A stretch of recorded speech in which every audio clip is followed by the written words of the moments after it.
Well, hello there. Welcome to your friendly introduction to the magical tool called the Ronin M. Wow, look at it go.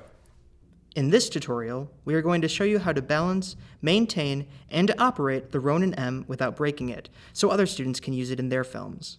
Let's get started. The Ronin M is a 3-axis gimbal stabilizer.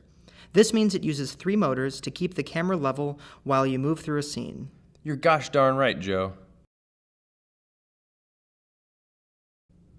The kit comes with the gimbal unit, handlebar section, which is composed of 2 handle grips and a bar, a remote control, 2 batteries, a charger, a tuning stand, as well as the mounting plate and screws.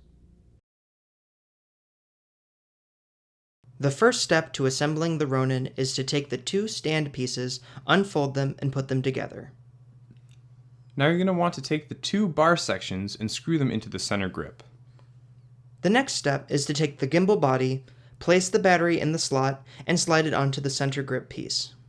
The last and final step is to attach the handle pieces onto the center 2 bars, like so.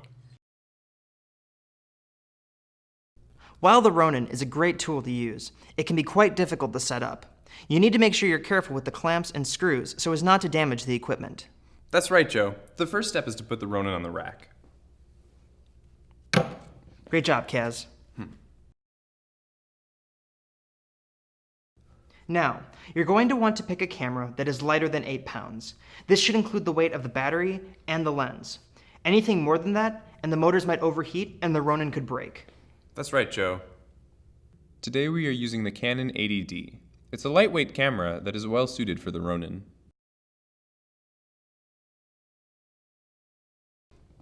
Look at him go. Now, once you have the camera on the plate, you can place it onto the bed, sliding it so that it's roughly in the center. Be sure that you have the battery and the SD card already in the camera so as not to throw off the balance of gravity when you have to add them later.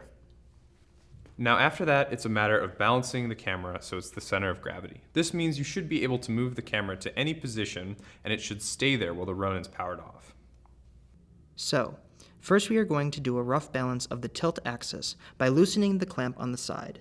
Second, we are going to balance the roll axis, or these 2 knobs underneath the bed. Next, you are going to want to adjust the vertical tilt. This means moving the camera up and down on the 2 supporting rods. And finally, you're going to want to adjust the pan axis, or this little knob in the back. You should be able to tilt the camera forward and it should stay center-ish. Okay friends, now we're ready to turn the Ronin on. Press the button on the back for 2 seconds until the light stops blinking and turns a solid red. This will indicate that it is now on. Once it's on, listen for any unusually loud humming sounds that could indicate that the motors are overheating. Turn it off and then rebalance it before turning it back on. That's right. And if you want to turn the Ronin off, all you have to do is hold down that same button for 2 more seconds.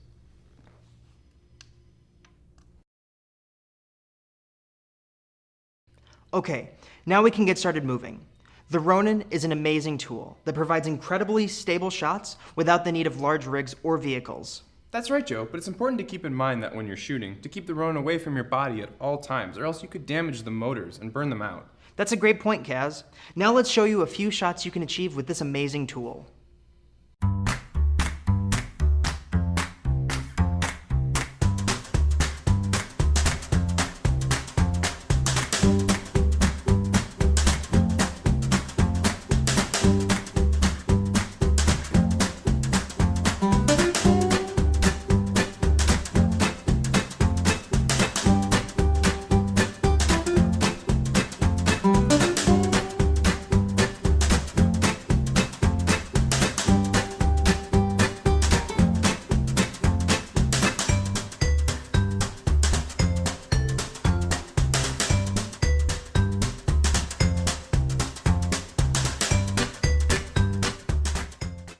We hope you enjoyed this instructional video on the Ronin M. Now go out there and make your next film.